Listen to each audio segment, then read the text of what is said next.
Période 3. Donc là, pour l'instant, on est censé avoir terminé la Neshama. OK. Pour pouvoir agir, je vous rappelle que le but du Tanya, c'est quoi? C'est comment terrasser notre ennemi et donc le service de Dieu.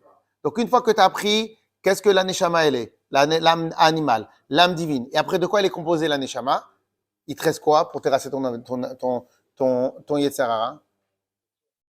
L'action. Et l'action, on le fait avec quoi? Avec la Neshama ou le corps? Le corps. Très bien, très bien. Alors maintenant. Alors ça aussi, c'est un chidouche du Tanya. Merci à Hachem de nous avoir donné le Tanya.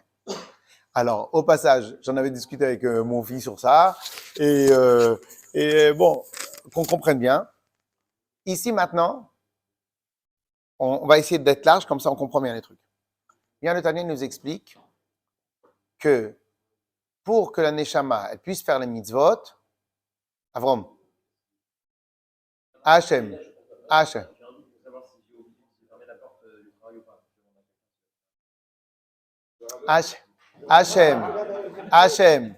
Donc, Hachem, il a donné au service de la Neshama un corps. Le corps, c'est quoi? Alors, dans toute la chassidoute entière, le corps va être appelé un habit. Dans un autre domaine, on va appeler le corps un habit, une expression. C'est très important, parce que vous allez voir comment vous allez utiliser ces termes-là maintenant à chaque sauce. Alors, chaque chose est un kéli. Toute chose qui reçoit de quelqu'un d'autre est un kéli. Okay? Mais en vérité, pour l'instant, on va appeler les deux noms qui ont été donnés au corps. Les deux noms qui ont été donnés au corps, d'abord, c'est l'évouche, un habit, et un habit, en termes techniques, ça s'appelle une expression. Pourquoi? Parce que de la même manière que mes habits à moi, c'est l'expression de moi-même, c'est-à-dire de la manière comment quelqu'un s'habille, tu peux reconnaître un peu sa nature, ok? Tu peux reconnaître son travail, tu peux reconnaître son esprit dans sa tête, ok? Donc en fin de compte, sans le vouloir, il exprime son attitude, il exprime une hypothèse à lui de manière comment il réfléchit à travers les habits. Donc les habits est un aspect ou est une expression de ce qui est à l'intérieur de sa tête, oui ou non? De la même manière, la Neshama, elle a un habit qui s'appelle le corps. Vous allez voir pourquoi je dis habit et vous allez voir dans quelques instants. OK? Cet habit-là qui s'appelle le corps, pour bien apprendre à prendre, il a 3 facettes ou 3 catégories ou 3 niveaux. Les 3 niveaux, ils sont répertoriés de la manière. Ce qu'on dit, c'est les grandes lignes. Et après chaque ligne, on va voir qu'il a plusieurs lignes. Les 3 niveaux sont Marshava, Dibour et Maasé. Pensée, parole, action. Pensée, parole, action, elle-même, elle a 3 niveaux. La pensée, elle a la parole, la pensée de la pensée, la parole de la pensée et l'action de la pensée. Le dibour, il a la pensée de la parole de la parole, l'action de la parole. Et l'action, elle va avoir la même chose. Je vous donne un exemple. Alors, je ne vais pas trop réfléchir sur l'exemple que je vous donne. Je vous le donne quand même. J'envoie un texto. C'est quoi? Parole, pensée ou action? Alors, Alors, ça dépend, c'est quoi le contenu? C'est quoi le contenu de la parole, du SMS? Si maintenant je dis je me tâte, alors je parle pas, mais je communique. Donc en vérité, c'est pas spécialement parler, c'est communiquer. Donc je parle pas, je communique. Ok, j'utilise ma main pour écrire, mais je communique. Et en plus, dans ma communication, il y a une part de réflexion. C'est-à-dire, c'est pas encore sûr.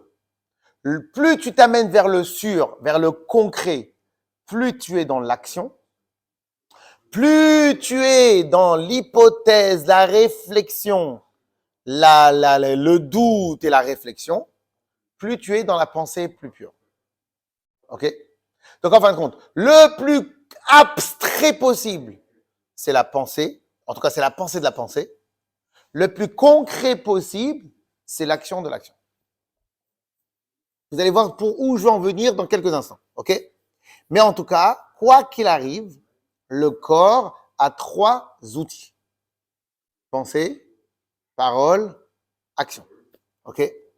Alors maintenant, on va essayer de comprendre pourquoi on appelle ça des levushim, des habits. Alors, première règle, pourquoi on appelle ça des habits? D'après vous, qu'est-ce qui vous sort à l'esprit? Pourquoi on appelle ça des habits?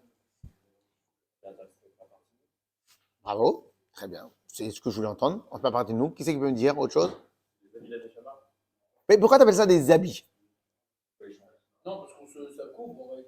C'est pas une coupe. Donc c'est une expression.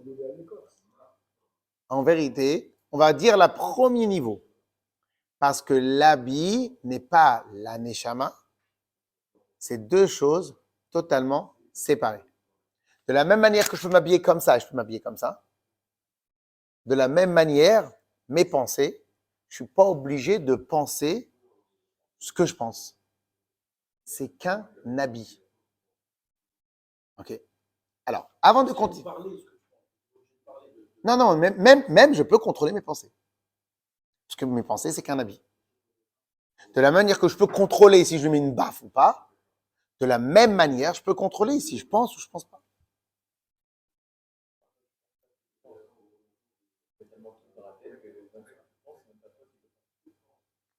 Alors, pourquoi c'est hyper important ce principe-là? Parce que lorsque Dieu nous demande de faire les mitzvot, il nous demande d'être des tzadikim comme Moshe Rabbeinu. Il nous demande quoi en vérité? Est-ce qu'il nous demande de transformer notre âme animale? Il nous demande quoi, Hachem, en vérité? Hein? Ok, mais agir, ça peut être aussi dans la pensée. Oui, mais l'action, ça peut être la parole. L'action, ça peut être la pensée. Mais qu'est-ce qu'il nous demande? Est-ce qu'il nous demande de transformer notre âme animale? Est-ce que c'est ça les mitzvot? Donc faire en sorte, est-ce que Dieu, j'ai un ordre précis d'Hachem, que mon âme animale devient totalement tov? Est-ce qu'il y a un endroit dans la Torah où il y a cet ordre-là?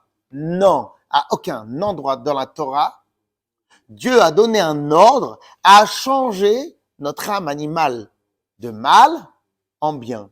Jamais, à aucun moment. Toutes les mitzvot que Dieu a données, il les a données au corps, certes, par l'influence de la neshama, mais au corps. Cela veut dire que je peux être la personne la plus pourrie sur terre, avec un caractère de escroc le plus haut niveau possible sur terre. Mais si je pense que du bien, je parle que du bien, je fais que du bien, je suis dans la catégorie, pas de sadique, mais presque. Ça dépend à quel niveau et de quelle manière il absorbe cette idée-là. OK?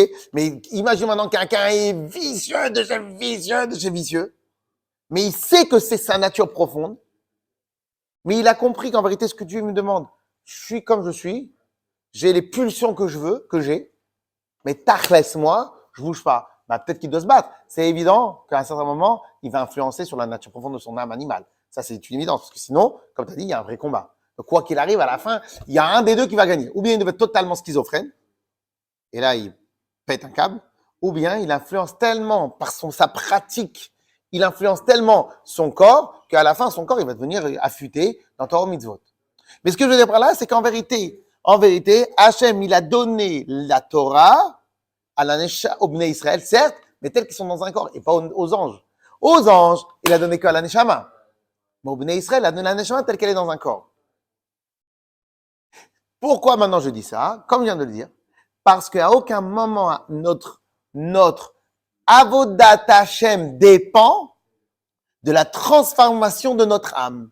Nulle part, ce n'est jamais été écrit nulle part. Non, au contraire, on va utiliser l'âme divine pour influencer sur le corps. Si. C'est pour ça qu'à la fin, quand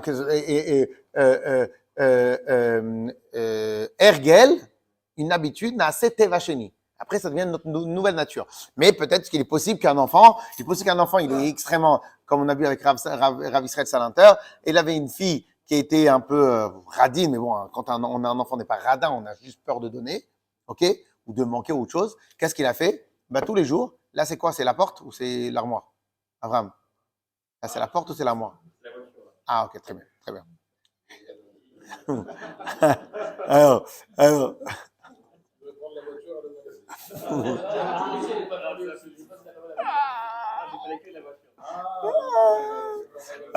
alors, et donc, qu'est-ce qu'il a fait Rav Israël Salanter? Tous les jours, il avait donné à sa fille 4-5 paquets en plus de gâteaux. Pourquoi? Quand elle revenait le soir, elle fait, mais qu'est-ce qu'elle fait? Pourquoi t'es venue? Non, mais parce que, t'en as en plus. Je sais pas, partage avec tes copines. Non, mais je peux pas partager. Et Aoud, elle revient avec 5 paquets, le lendemain, elle a 10 paquets. Elle revient avec les 10 paquets, elle revient le lendemain avec 15 paquets. À la fin, Clark, elle n'en peut plus. Ils me mettent à chacun des paquets. Tenez. Et à la fin, tellement il a pris l'habitude de donner, donc elle a ouvert son esprit à donner. Ok? Donc c'est ça, ce qu'on appelle polir un diamant. Et c'est pour ça que souvent dans les livres de Moussard, on nous dit qu'en vérité, c'est quoi la Vodat Hashem? C'est polir le diamant, nous-mêmes, nous polir jusqu'à qu'à la fin, on soit en plein d'éclat. Ok? Mais concrètement. Marcel arrive à 20 le 14 mars. Ça est arrivé le 14 mars. Alors, clair ou pas? Clair? Et donc, par conséquent, messieurs, c'est important de comprendre cette distinction totale. La pensée, c'est pas la neshama. Ah, mais la pensée, c'est très spirituel. La pensée, c'est pas la neshama. La neshama ne pense pas. La neshama réfléchit. Ou elle est mitrakemet, ou bien elle est chacham, ou bien elle est mevina, ou bien elle est yodea. Mais la pensée n'est pas la neshama. De la même manière que la parole n'est pas la neshama, de la même manière que l'action n'est pas la neshama. Lorsque maintenant quelqu'un décède à 120 ans, il y a la neshama qui se sépare du corps. Mais le corps, lui, reste en bas. À partir du moment où la neshama elle se sépare du corps, eh ben, il n'y a plus de pensée. Il n'y a que la neshama. Extrêmement important de comprendre cette distinction de folie. Et donc, lorsque maintenant Yehudi va faire une mitzvah, c'est quoi? Eh ben, il va y avoir, qu'on va étudier plus tard, par un cadeau du ciel, eh ben, il va avoir une impulsion de mitzvah. Si dans cette impulsion de mitzvah, eh ben, il conforte cette impulsion en y allant, mitzvah goreret mitzvah, la mitzvah que tu as fait, elle va faire un appel d'air à la mitzvah d'après. Elle va faire un autre appel d'air à la mitzvah d'après. Elle va faire un autre appel d'air à la mitzvah d'après. Et peut-être qu'à la fin, tu vas t'enrôler, tu vas te considérer, tu vas te retrouver dans un embriglio de mitzvot. Tu vas même plus savoir d'où ça provenait. Et pourquoi tu aimes aller au Shabbat? Parce qu'une fois, on t'a dit, vas-y, viens au Shabbat, tu viens pour manger des bislis, viens. Ah, j'adore les bislis. Il est venu. Pourquoi le rabbi a voulu tout le jour qu'on offre des bonbons aux enfants?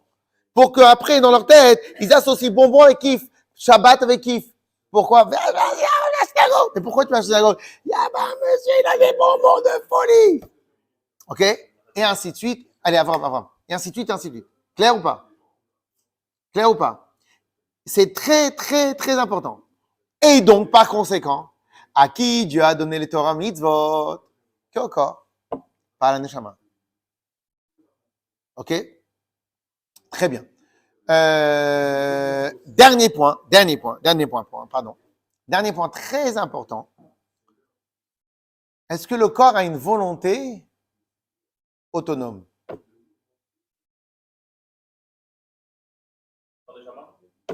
Le corps n'a pas de volonté autonome? Jamais de la vie.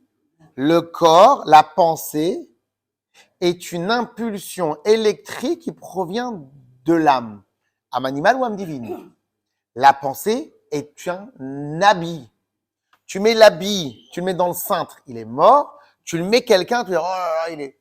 Le gars, il sait tenir la veste. Ah, il est beau le costume. Le gars, il a pris 3 tailles au-dessus. Il fait, oh, il est moche le costume.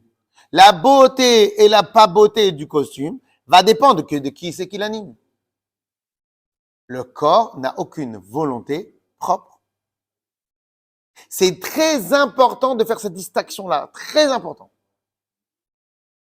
Et c'est pour cela que dans le chapitre, un instant, je termine juste ce point-là, et c'est pour cela que dans le chapitre, et dans le chapitre, je ne me rappelle plus lequel, 10, je sais pas, dans quelques chapitres, il va dire dans le chapitre 9, page Dalet, c'est pas si vous voulez, qu'Agouf Nikra Irktana, que le corps est appelé une petite ville. Il y a 2 rois qui essayent de conquérir la ville. Et c'est ça la guerre du Yetzer Tov, du Yetzer Hara. On avait expliqué le premier cours que c'est quoi Yetzer Tov. Rappelez-moi, j'ai oublié. C'est quoi Yetzer Tov? Yetzer Hara. C'est quoi Yetzer Hara? J'ai oublié. Ouais, non. S'il vous pouvez leur faire un rappel? Ils trichent pas, ils bossent. Yetzer Hara.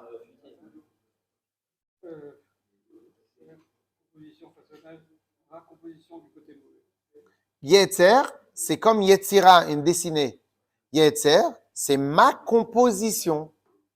Pourquoi on appelle ça Yetzer Hara? C'est ma partie à moi, ma composition à moi, qui traîne vers le lit, qui n'arrive pas à me lever.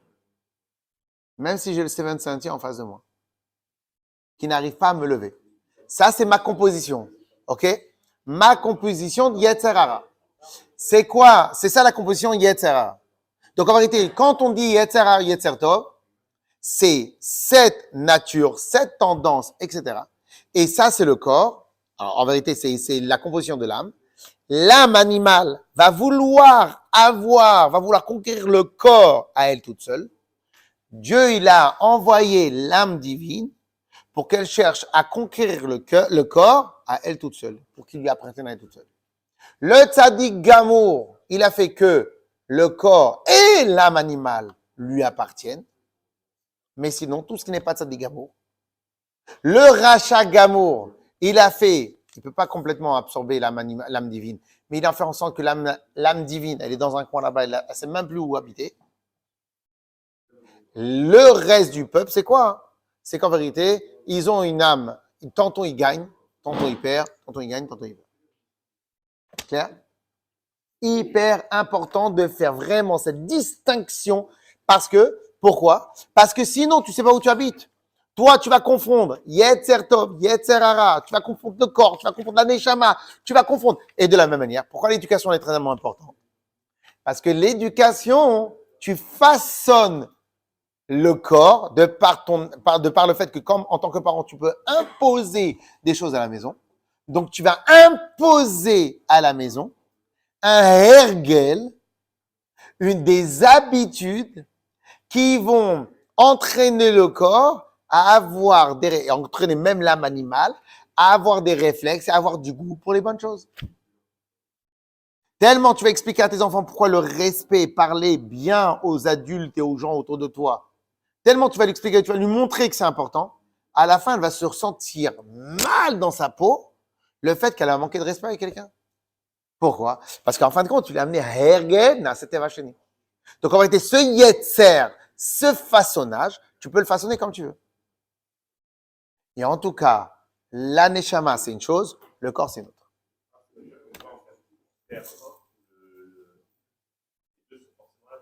Les deux, ils sont totalement forcément là. C'est ce qui a marqué dans Bereshit, les feta chatat rovetz, que tout le temps, il t'attend à la porte. Et c'est pour cela qu'il y a d'autres techniques, qu'il faut juste créer un écosystème qui favorise les misotes. C'est pour ça qu'en vérité, il faut une communauté, il faut des amis, il faut des trucs, voilà, tout ça, c'est des choses qui favorisent les mitzvot. Hein? Les saratops sont pas de même niveau, il y en a un qui prend le dessus, quand il prend le dessus, l'autre il baisse un petit peu. Oui, très bien, mais ça dépend. Je te donne un exemple. Est-ce qu'il était possible de manger pas cachère du préserve? Pour toi, il n'y a pas de Yetzara, mais pour quelqu'un d'autre, il y a un Yetzara. Mais pourquoi il n'y a plus de Yetzara? Par le travail. Par le travail. Ergen, Naset Vacheni. Et le pire, c'est que même le Yetzarara, même l'âme animale, c'est quasiment elle qui réagit quasiment à tout. OK? Même l'animal, elle va être dégoûté de vos... Comment tu peux être dégoûté comme ça? Pourquoi tu te prends pour un tzaddik? Tu crois que parce que ta neshama, elle habite ton corps, tout un chacun? Pourquoi? Parce que tu as tellement travaillé cette notion-là de cache-route qu'à la fin, tu as un dégoût naturel par ton âme animale, par ton corps. Yes? Yes? Ce qu'il faut retenir aujourd'hui, c'est que pourquoi ça s'appelle des levushim? Parce qu'ils ne me sont pas obligés. Ils ne me sont pas obligés. Très important de comprendre ça. Cela veut dire que de la même manière, quelqu'un qui est en colère, s'il voit que la personne, j'adore les mecs coléreux, ils sont comme ça sur le pays. Ah, l'autre, il sort un mec 1m80, il fait non, la portière, elle était ouverte. Les gars, pourquoi? Comment il s'est calmé en un instant? Comment l'enfant, tu lui donnes un bonbon, il s'est calmé en un instant? Parce que tout ça, c'est des levushim. Tout ça, la pensée, tu peux la déplacer. L'action, tu peux la déplacer. L'autre chose, bon, là, j'ai un peu mélangé un peu le cœur et les sentiments et le truc. En tout cas, quoi qu'il arrive, une pensée, tu peux la déplacer. Tu peux changer, être messiardat, etc., etc. Clair? Très bien. Alors maintenant, puisque maintenant, la neshama, le mitzvot, ils ont été donnés au corps. Donc, combien on a de mitzvot? On en a 113. De la même manière que les 613 mitzvot sont les 613 membres du corps d'Hachem, de la même manière, toutes les mitzvot qu'on a à faire, on en a aussi 613 pour 613 membres. Cela veut dire que lorsque maintenant quelqu'un il étudie la Torah avec la pensée, donc il accomplit les mitzvot qui sont liés avec la pensée. Lorsque maintenant quelqu'un il parle des divrei Torah, il accomplit les mitzvot des divrei Torah. Lorsque maintenant quelqu'un il met les tefillin, il accomplit les mitzvot qui sont liés avec le corps. OK? Et donc, si maintenant j'avais une question à vous poser, qu'est-ce qui est plus kadosh, la neshama ou le corps? Vous me répondez quoi? Eh bien, c'est possible qu'on peut dire que puisque maintenant le corps, il vit les mitzvot pendant 20 ans, 30 ans, 40 ans, 50 ans, 100 ans, eh bien, en fin de compte, il n'y a pas plus kadosh que le bras d'un Yehudi. T'imagines, il met tous les jours pendant 100 ans, il met les tefillin, pas plus kadosh. Les mitzvot ont été donnés au corps. Oui, mais il n'a pas décidé pour. Peu importe. Il est quel outil? Mange sain, mange sans sucre pendant un mois. Tu verras que dès que tu vas prendre du sucre, ton corps, il va avoir mal.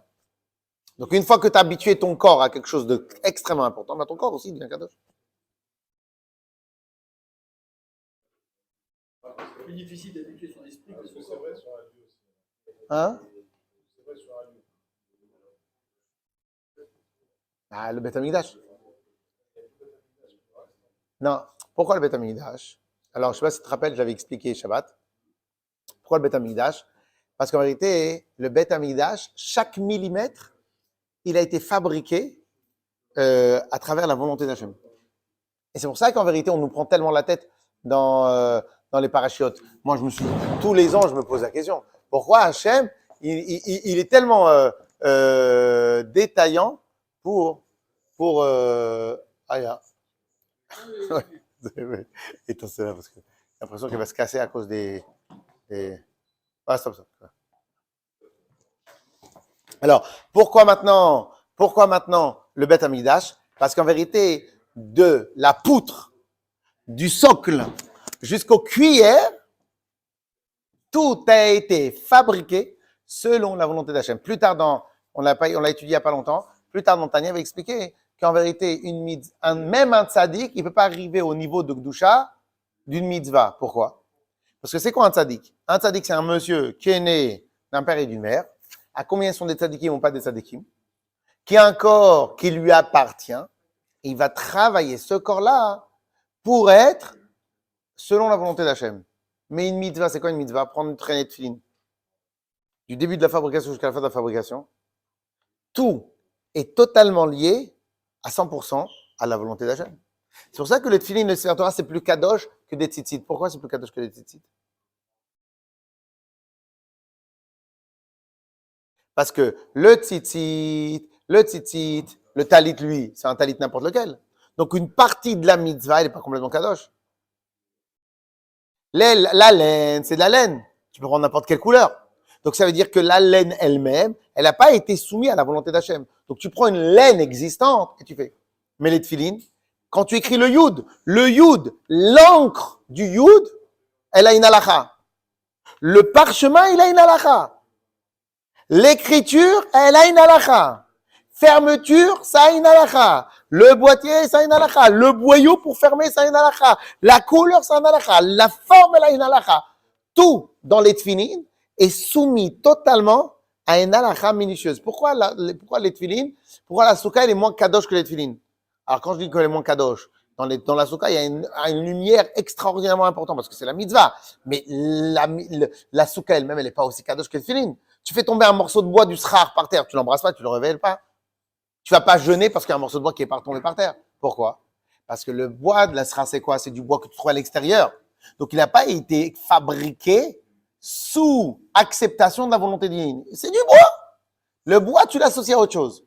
Donc, dans les tefilines, la kedusha des tefilines, la kedusha de Sefer Torah, et quelque part dans les tefilines, il peut y avoir une partie qui est plus kadosh que le Sefer Torah, mais le Sefer Torah, c'est toujours la chose la plus kadosh.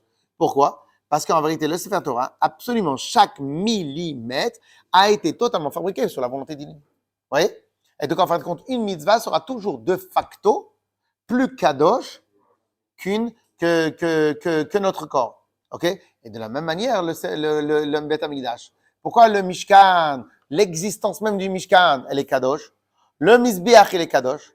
Parce que ce qu'on avait dit tout à l'heure, qu'est-ce qui est kadosh? C'est tout ce qui est soumis à la volonté divine. Comme Dieu, il a expressément raconté sa volonté, par conséquent, en racontant sa volonté, tout celui qui accomplit sa volonté, il devient kadosh. Le tzaddik, il devient kadosh parce qu'il fait en sorte que sa vie, ça soit la volonté d'Hachem. Un tefilin, c'est kadosh parce que tout le tefilin, il est fabriqué sous la volonté d'Hachem. Le mishkan, pourquoi il est kadosh? Parce que tout le mishkan est fabriqué sous la volonté d'Hachem. Yes? Ouais. La pensée, c'est le corps. OK? Alors maintenant, je vais terminer avec un dernier point, mais ça, c'est juste pour le plaisir. Et après, on avance dans le texte. Un dernier point. Alors, Béhémet. Alors, pourquoi on commence par la pensée, la parole et l'action? Pourquoi on ne dirait pas d'abord action, pensée, parole? Alors, tout à l'heure, je dis abstrait et concret. Mais en vérité, c'est pas que ça la raison. Hachem, il a créé la pensée pour qu'elle soit l'outil et le réceptacle le plus parfait pour la neshama. J'explique, il y a une règle. On va jouer le jeu des dominos. Dans le jeu de dominos, pour pouvoir coller deux dominos, il faut que j'ai un 3 et un 3. Et après, l'autre, il faut qu'il travaille un 6 et un 6. Et après, l'autre côté, etc., etc. C'est-à-dire qu'il n'y a de possibilité de connexion que lorsque on est pareil ou on a un semblant pareil. Pour que la neshama puisse s'exprimer dans le corps, il faut que le corps, il ait un truc qui ressemble à la neshama. Donc, il soit aussi, en tout cas le plus proche spirituellement, que la neshama. C'est quoi? C'est la pensée de la pensée de la pensée qui, elle, fait la jonction entre le corps et la neshama. Dans un Mahamar de Chassidut, il y a marqué un truc encore plus fou que ça. Vous l'écoutez? Encore plus fou que ça. Vous savez quoi? Pourquoi on dit que l'âme animale, elle se trouve dans le sang? Le sang, il est chaud ou il est froid? Le sang, il est chaud. Quel est l'élément qui se rapproche le plus du spirituel? La chaleur.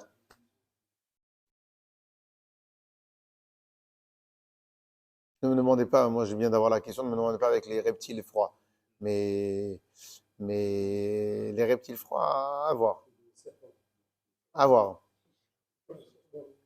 Je pense pas qu'ils sont totalement froids. Je sais pas si c'est totalement froid. Je pense pas que c'est lié avec le froid.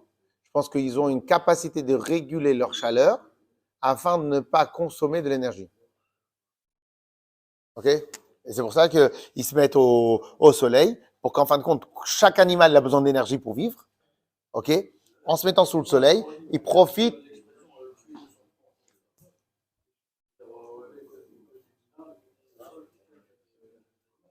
Ouais, pas mal, pas mal, pas mal, pas mal. Razak, tu étais tellement en train de réfléchir, je me dis, il va nous sortir un truc de folie. Alors, on est d'accord ou pas? Donc, quand on demande à un Yehudi de faire Torah Mitzvot, qu'est-ce qu'on lui demande? On lui demande d'habiter la volonté d'Hachem dans son corps. Donc, si quelqu'un il va dire, entre guillemets, j'aime Hachem de tout mon cœur, il n'a pas fait descendre Hachem dans ce monde-là. Donc, il n'a pas fait de l'émisode. Parce qu'il a fait que aimer Hachem. Alors qu'un amour fabrique une action. OK? Eh bien, si maintenant quelqu'un, il aime une personne, ben, il va lui faire un sourire. Si tu l'aimes, mais il te provoque pas de sourire quand tu le vois, tu l'aimes pas vraiment. À part chez les Algériens que... Vous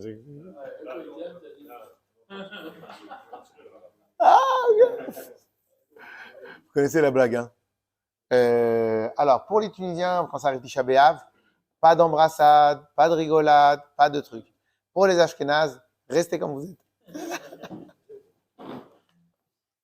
Clair ou pas, messieurs? Clair? Clair? Donc, je répète un dernier point. Premier pérec, l'âme divine, l'âme animale. Deuxième chapitre, l'âme divine. Troisième chapitre, de quoi est composée l'âme? On avait dit 10 forces, qui est l'intellect et les midot. Maintenant, cinquième chapitre, de quoi est composé le corps? Le corps dans la chassidoute, c'est Marshava, Dibur et Maaseh. Yes? Allez, dans le texte. Veod, Perek Dalet. Vous n'avez pas idée à combien c'est un plaisir le Tania. C'est un truc de fou. C'est bon. Ouais. Ouais, ouais, chapitre. Mais je pense pas qu'il explique tout ce qu'on dit. Ah, en vérité, tout le monde me dit toujours la même chose. Est-ce que c'est accessible? Il n'y a aucune science nouvelle qui est accessible sans aide extérieure. Aucune science nouvelle.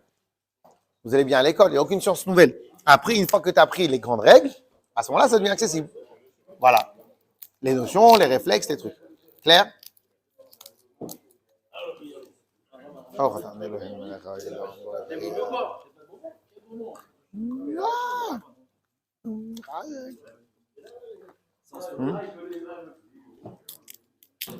Ah, vas-y.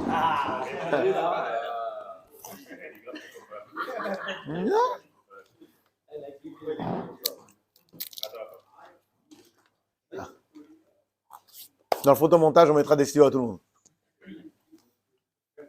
Ok? Clair? Alors, on y va. Veod.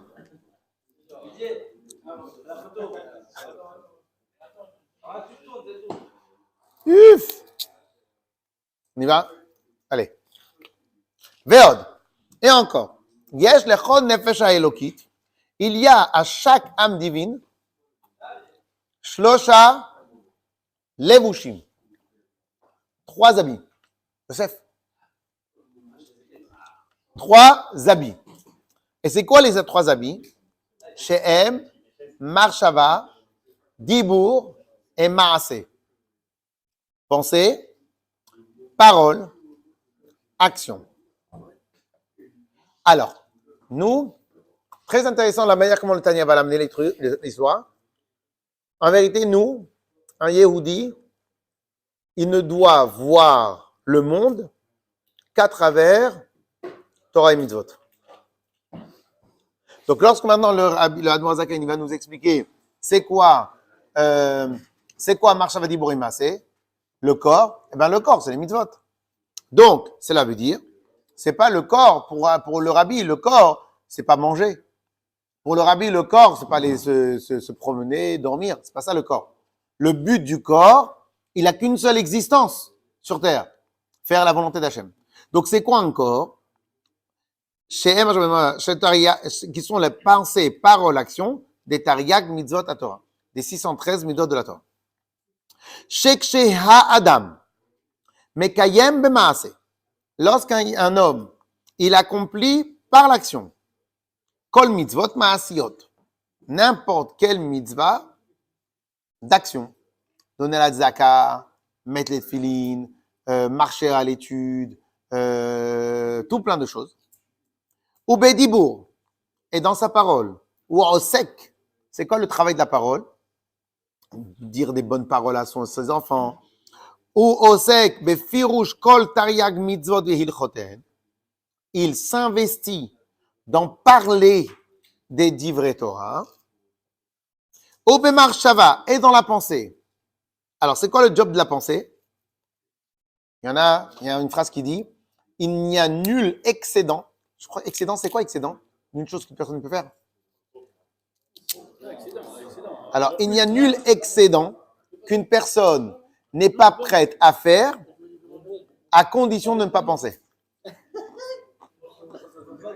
Une phrase est dit il n'y a nul excédent qu'une personne n'est pas prête à faire à condition de ne pas penser.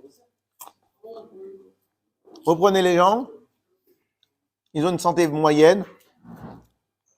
Je leur demande, mais après, arrête de prendre de l'alcool. Non, mais c'est pas que ça, t'inquiète pas, je vais prendre du Doliprane. Pour n'importe quelle raison, en vérité, pour n'importe quelle chose, pas que ça. La pensée, on ne veut pas penser. Pourquoi? Parce que la pensée, c'est trop fatigant. Pourquoi? Parce que comme on arrive facilement à changer de corps, en tout cas à changer d'action, plus on a atteint notre intimité, plus on a du mal à en changer notre intimité. Alors, Obedibur, Uosek, Befirouche, Kol Tariag Mitzvot Ilchoten. Pardon, Obe Marshava, 5e ligne. Obe Marshava. Et dans la pensée, ou Messig. Le but d'une étude, c'est d'être Messig. Messig, traduction en français, saisir. Traduction dérivée de saisir, c'est comprendre. C'est quoi comprendre? Comme prendre.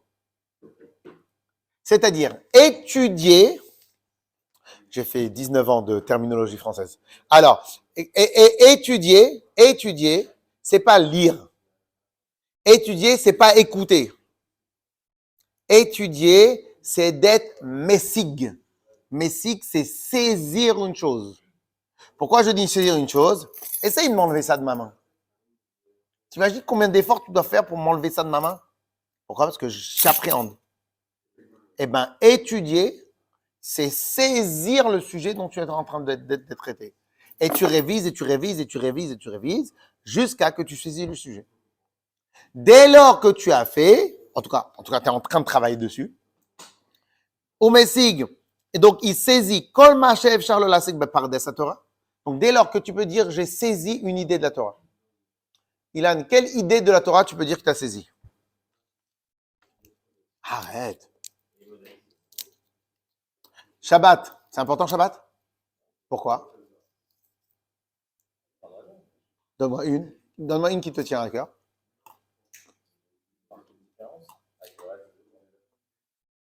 Imaginons maintenant que ça c'est une raison valable à Pi Halacha, donc c'est une raison valable.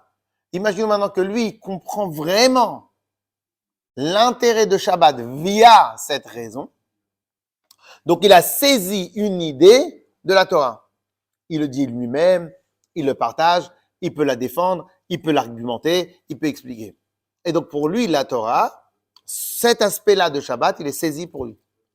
Dès lors qu'il a saisi cet aspect-là de Shabbat, il a transformé dans sa tête, que sa tête, elle aura été accomplie, la mitzvah de étudier la Torah.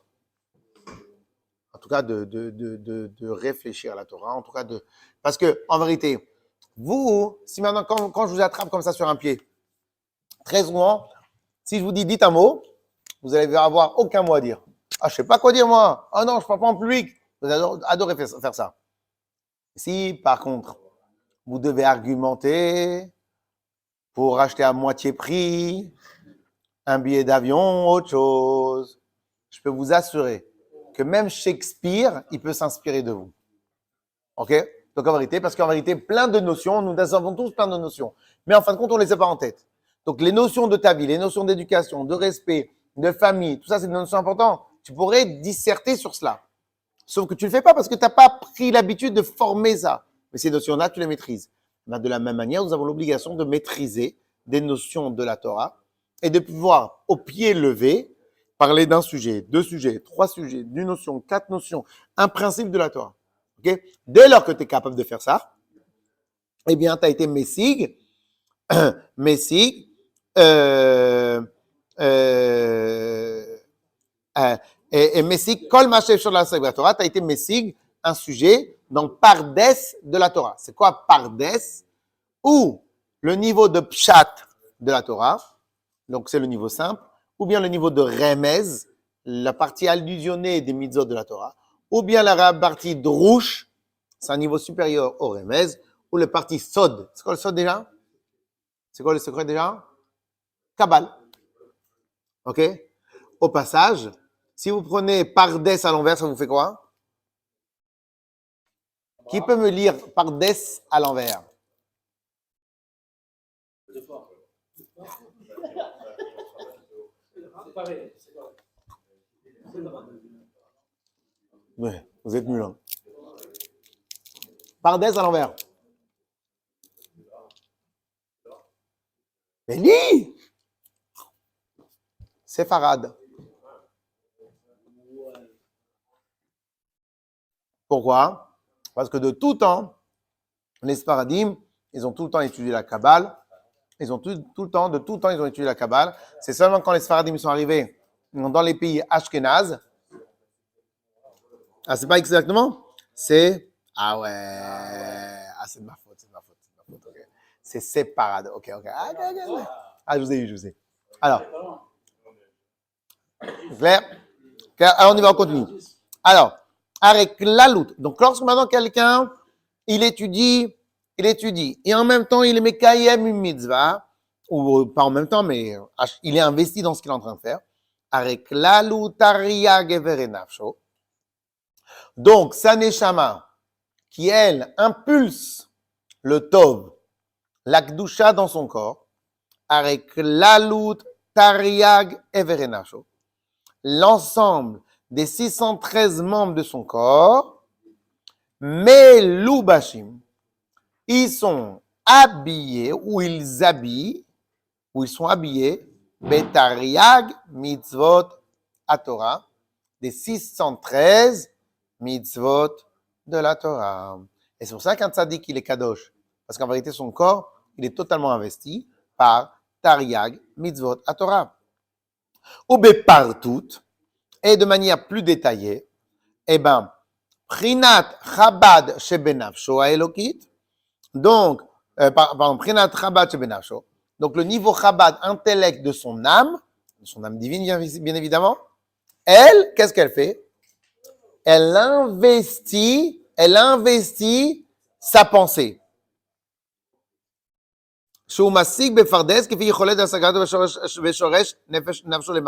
Et donc, sa neshama, elle investit sa pensée.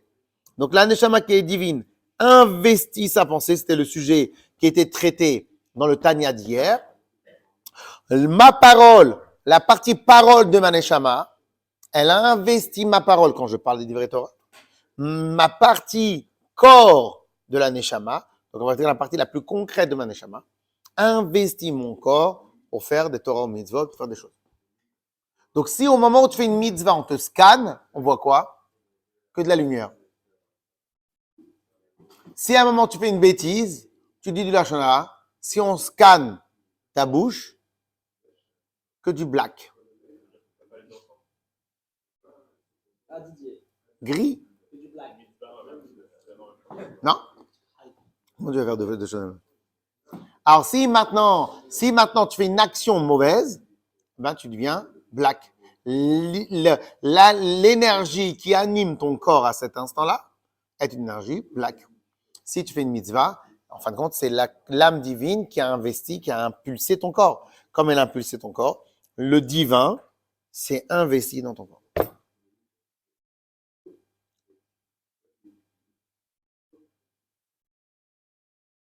C'est ultra important pour la suite. C'est... OK. Ve'amidot. Alors, autre chose. On a dit que... alors, est-ce qu'il est important d'aimer Hachem? Pourquoi?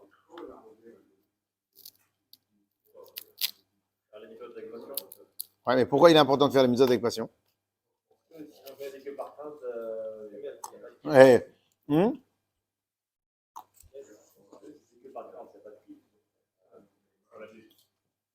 Et si quelqu'un veut servir Dieu que par crainte?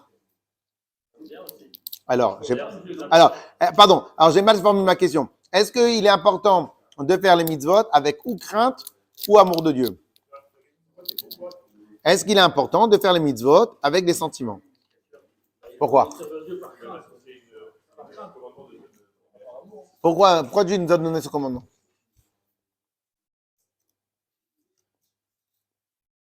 Messieurs, si vous ne répondez pas, c'est parce que vous avez oublié c'est quoi le Tanya. Une des paramètres les plus puissants du Tanya, est-ce que vous avez déjà été dans un cirque?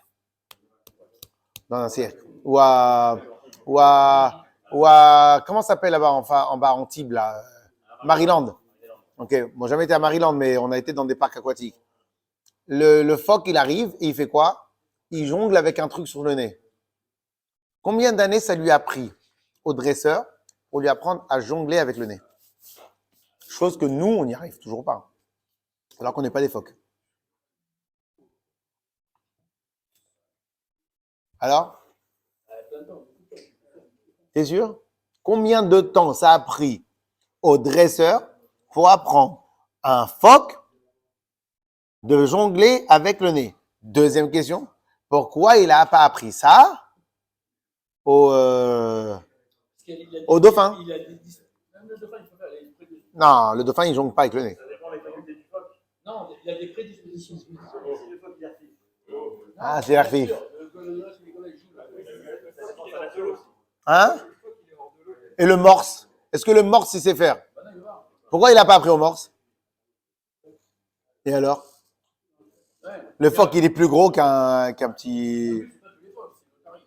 Ah, pardon, excusez-nous. Autant pour nous. Autant pour nous. Non, je veux qu'on soit toujours précis. Tu parles de prédispositions.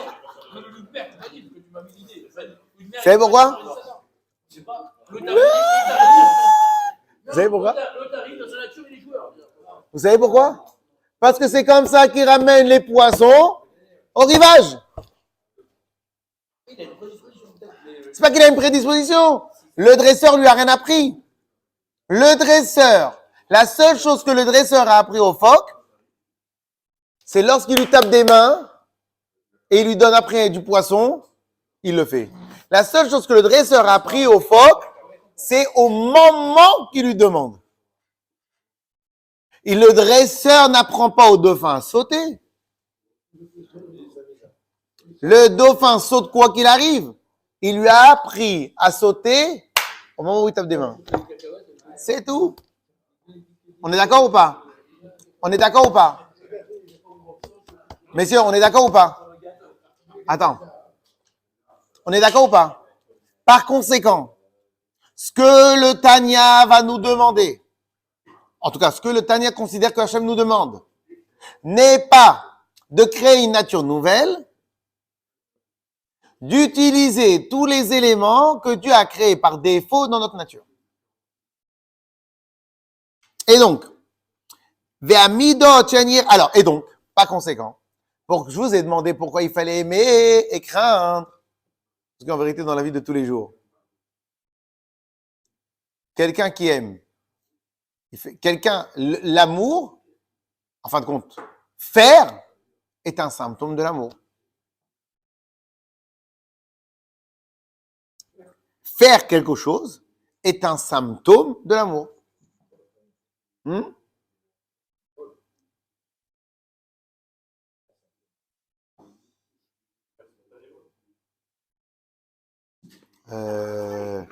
Non, parce que des fois, il y a des choses qui ne sont pas spécialement une preuve. Donc, c'est un symptôme.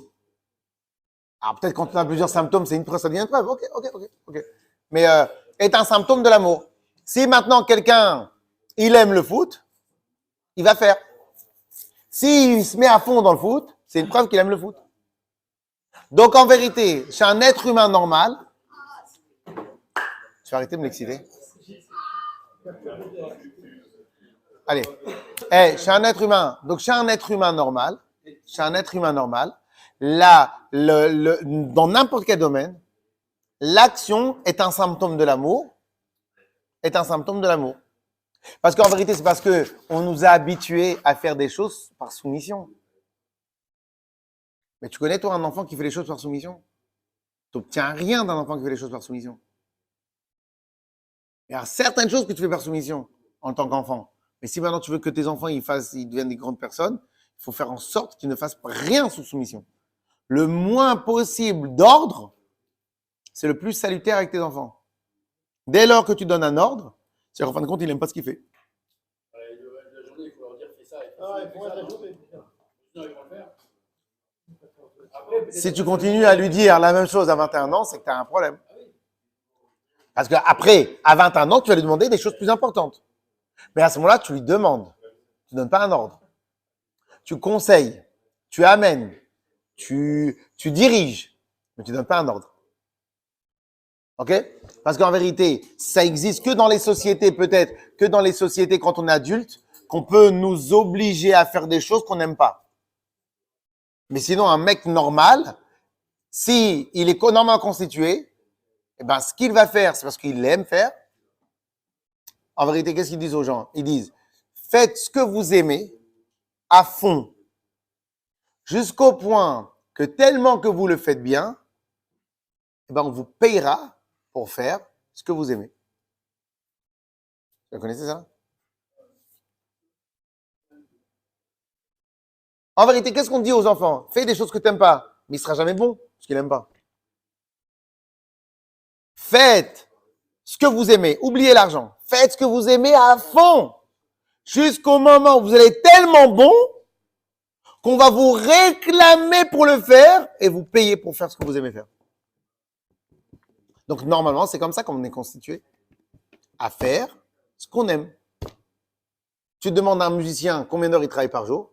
J'ai jamais travaillé de ma vie. À un peintre, jamais travaillé de ma vie. Un carrossier, jamais travaillé de ma vie. OK? Alors, tu demandes à quelqu'un qui aime enseigner, j'ai jamais travaillé de ma vie. Toute personne qui aime ce qu'il fait, il te dit, j'ai jamais travaillé de ma vie. J'ai jamais travaillé de ma vie. Parce que même si tu ne m'aurais pas payé, je l'aurais fait. Parce qu'en vérité, l'action est un symptôme de l'amour. L'inaction est un symptôme de la peur. Par conséquent, les midot, pourquoi maintenant amour d'Hachem et crainte d'Hachem sont obligatoires? Parce que c'est comme ça qu'un homme normal il est constitué. Il fait les choses parce qu'il a envie, ou il ne fait pas parce qu'il en craint. Donc c'est pour cela qu'à l'intérieur des mitzvot, on doit faire tellement attention d'y mêler aussi l'amour et la crainte de Dieu.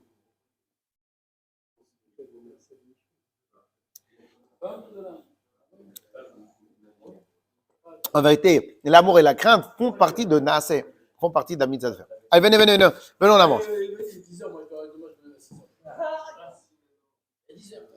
à 6h. À 10h05? Il y a 10h05? Ça fait 10 heures de sommeil. 6h, quoi. Alors, non, pas pour longtemps. Alors, Ve'amidot, Shen Yira Ve'ava. Allez, chévré. Ve'amidot, et les midot, et les midot, qui sont la crainte et l'amour d'Hachem. Ve'anfe'en, et tout ce qui en résulte de cela. Un exemple, quelqu'un, il va pas aimer Hachem, mais il va aimer la notion. Des fois, tu n'as pas l'amour d'Hachem en face de tes yeux, mais tu aimes la notion de peuple. Tu aimes la notion de choses. Donc, quoi qu'il arrive, c'est pas directement amour d'Hachem, mais c'est amour de ce qu'Hachem il aime, ce qu'Hachem il voudrait. Je comprends un peu mieux, peu importe.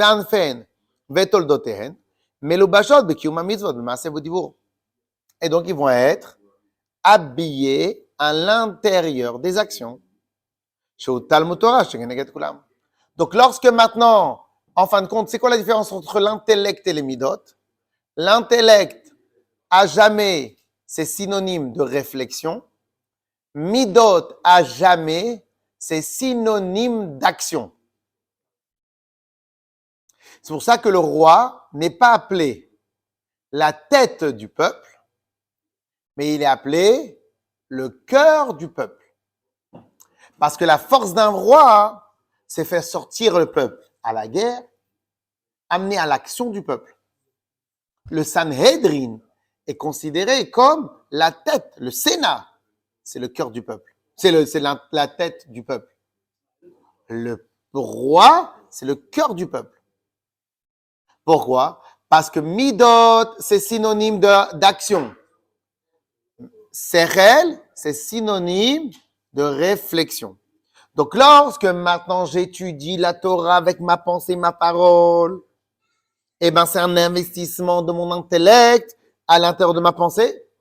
Lorsque maintenant j'ai de l'amour et la crainte, donc j'actionne les mitzvot, donc c'est un symptôme de Yirat Hashem, amour, Avat Hashem et Yirat Hashem, qui se révèle à l'intérieur de l'action. Pourquoi? Parce que les midot, ça on aura le temps d'étudier, les midot, c'est la partie action de la réflexion. Alors juste comme ça au passage, Amen, qu'on incarne ces bonnes notions, bien que ce que je vais vous dire, c'est des gens qui n'étaient pas devenus Israël. Et on dit comme ça, quelle était la différence entre le discours d'Aristote et les discours de Platon, un truc comme ça? Je ne sais pas si c'est les deux bons noms, mais on disait que c'était deux philosophes grecs. C'est quoi? Un, quand il parlait très fort, il terminait de parler, tout le monde applaudissait. L'autre, quand il parlait, à la fin, quand il parlait, les gens disaient « Allez, venez, on y va !» Ok? C'est-à-dire que même quand tu parles, tu peux exister que dans une manière théorique, abstraite, réflexion, ou ce que toi tu vas amener, c'est encore plus de réflexion, mais pas de concret, ou tu as une manière de parler qui est plus vibrante, parce qu'elle va directement toucher le cœur. Donc en vérité, même dans ta réflexion de Torah Mitzvot, tu as une manière comment l'intellect, il va réfléchir comme un savant, et il va être uniquement dans les sphères. Et ça sera le marshava. Ou bien, tu as fait descendre l'idée un peu plus dans les midot, et à ce moment-là, ça sera l'action.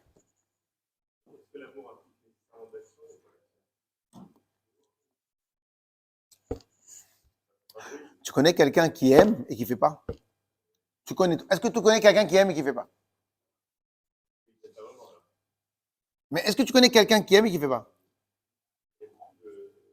En tant qu'adulte, on a trop de règles débiles qui nous ont été imposées. Donc, on peut aimer et ne pas faire parce qu'on a honte, ou on peut faire alors qu'on n'aime pas du tout. Ça fait partie des bons côtés des adultes, ça fait partie des mauvais côtés de l'adulte. OK?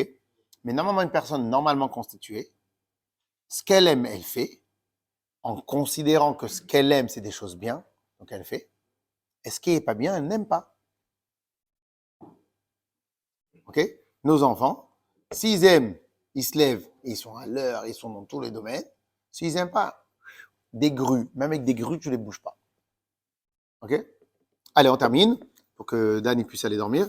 Alors, qui a ava ishoresh parce que, et regarde ce qu'il dit dans un, qui a ava ishoresh kol remach mitzvot aseh, parce que l'amour d'Hachem est la source de tous les 248 mitzvot positifs à faire, ou mimeinahen nimshachot, et de l'amour d'Hachem provient l'action, parce que les 248 mitzvot, c'est quoi? Mitzvot assez, dans la zaka, mettre les tzitzit, mettre les tefillin, étudier la Torah, bouger, Ahavat Israël, etc., etc. En lahem ou bilada, et sans l'amour d'Hachem, en lahem kiyum amiti. C'est pas une blague. Elles n'ont pas de consistance. Tu le vois, quelqu'un, et quand tu débarrassais la table quand tu étais jeune, que tu faisais Zama tomber un truc, ta mère, elle disait quoi? En tout cas, la mienne, c'est sûr qu'elle me disait, c'est parce que tu n'as pas fait avec le cœur.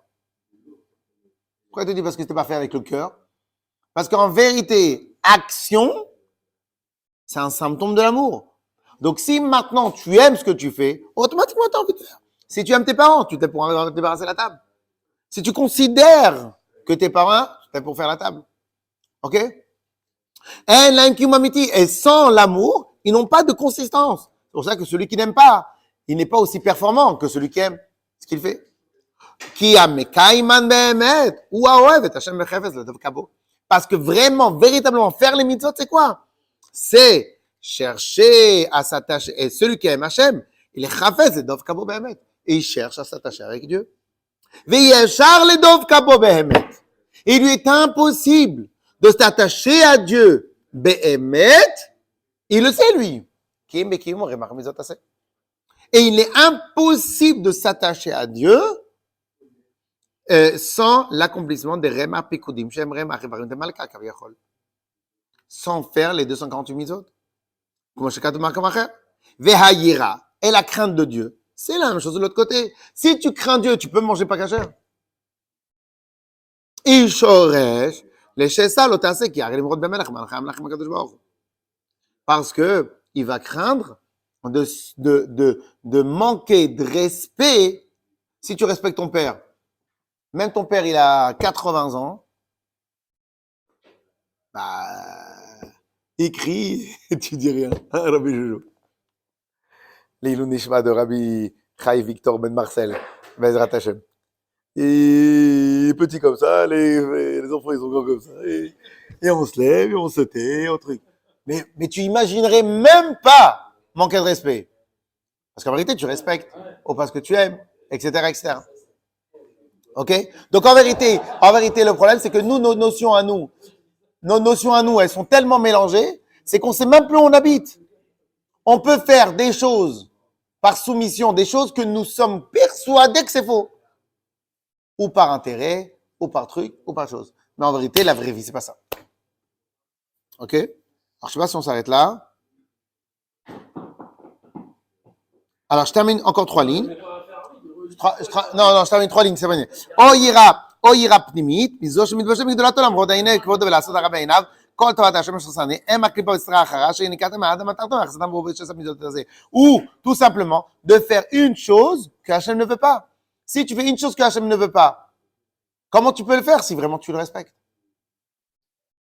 De la manière que si tu respectes ton père, eh ben, tu sais que ton père il est âgé, quand tu vas pas arriver en retard, le récupérer à l'aéroport. Oh, mais ça va qu'il se débrouille tout seul. Ça n'existe pas. Ça n'existe pas. Ah, ici il te crie, ça va changer quoi? S'il me crie, ça va rien changer du tout. Ça va absolument rien changer du tout. Alors quoi? Pourquoi tu te comportes comme si tu avais peur? C'est pas la peur, c'est pas le respect. Si tu respectes, automatiquement tu ne veux pas faire quelque chose qui va le décevoir. Non, respect c'est une annexe de la crainte. La crainte dans la chassidoute, c'est pas la crainte du bâton. Ça c'est ailleurs. Ça c'est ailleurs. La chassidoute, c'est la crainte de Dieu. La crainte de Dieu, un des dérivés de la crainte de Dieu, c'est ne pas décevoir, ne pas manquer de respect. C'est un dérivé de la crainte. En fin de compte, tout ce qui est lié avec l'inaction, ça provient de la crainte. Tout ce qui est lié avec l'action, la source, c'est l'amour. Mais c'est extrêmement logique.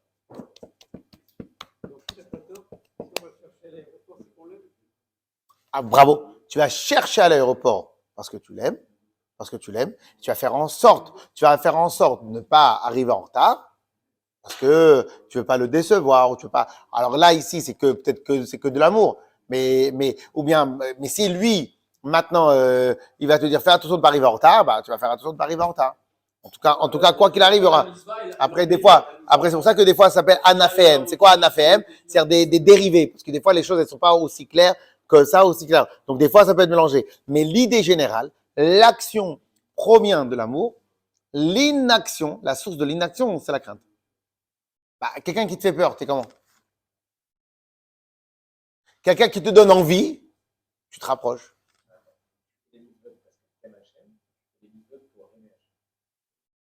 C'est un symptôme.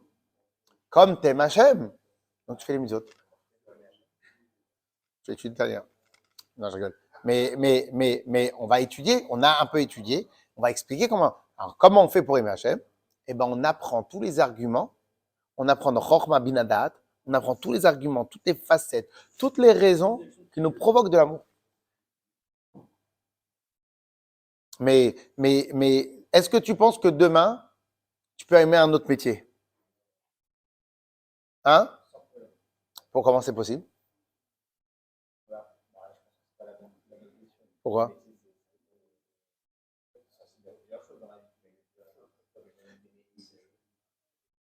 Ça dépend. Si tu aimes vraiment quelque chose, tu peux pas aimer autre chose.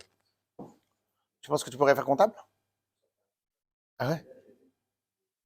Bon, il y a quelqu'un d'autre là dans l'assistance là? Ah, parce que c'est du show. C'est du show, c'est un aspect. C'est un aspect. Mais tu peux pas être comptable et commercial et chauffeur. Bah oui. C'est pour ça que l'autre partie de la chasdout, c'est étudier la connaissance. Hein? Oui, on peut le faire. On peut le faire. Précisément. Tu peux tout travailler. Oui, mais c'était quoi ta question, toi, de base? Hein? Bon, alors, Non, à question vague, à question non précise. Non. Alors, comment aimer Hachem? C'est ce qu'il a dit. Non, mais à part ça, comment aimer Hachem? C'est que à travers la connaissance de Dieu. Mais en fin de compte, la connaissance d'une personne, quand tu aimes une personne, tu cherches à la connaître. La connaissance attire. Non? Non, non, non. Non, parce qu'en vérité, il y a deux niveaux dans l'amour d'Hachem.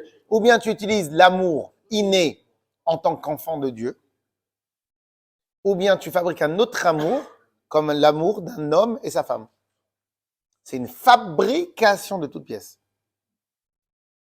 Et c'est pour cela que malheureusement, il peut y avoir des séparations entre un homme et une femme. Pourquoi? Parce que quoi qu'il arrive, l'amour, elle a été totalement fabriquée, donc malheureusement, elle peut se défabriquer. OK? Par contre, l'amour d'un enfant et ses parents ne peut pas se défabriquer. Parce qu'il n'a jamais été fabriqué. OK? Et donc, chez nous aussi, avec Akadosh Baruch Hu, on a deux sortes d'amour. Alors, et chacun, il a un avantage et un défaut. Des fois, dans beaucoup de passages de notre vie, eh ben, on peut aimer Hachem en exploitant l'amour inné que nous avons vers Hachem. Mais il y a un amour supplémentaire beaucoup plus puissant, parce qu'il est plus intense, c'est un amour totalement fabriqué, qui nous habite totalement. Le but, c'est que notre amour à nous, il soit celui, un amour fabriqué dans lequel on est investi totalement. Bon, pas mal. Et ça, c'est à travers l'étude et la connaissance de Dieu. C'est pour ça qu'en vérité, si vous regardez bien, il y a deux parties dans la chassidoute. En vérité, le livre de Tanya, c'est une exception dans la chassidoute. Et après, si tu veux, je t'explique un truc que j'ai dit il y a quelques semaines sur le Tanya, un truc de fou. Et donc, le Tanya, lui, il est exceptionnel en un domaine. C'est lequel? C'est qu'en vérité, le Tanya, lui, se concentre totalement sur le service de Dieu, uniquement. Il a une seule trame. Donc, le premier livre, 53 chapitres. Par contre, tout le reste de la chassidoute, c'est la connaissance de Dieu. Donc, en vérité, tout le Tanya, c'est uniquement le travail de Dieu, le travail pour servir Dieu. Ça, c'est la trame du Tanya. Une fois qu'on a ce livre-là, on a eu la possibilité de faire d'autres livres.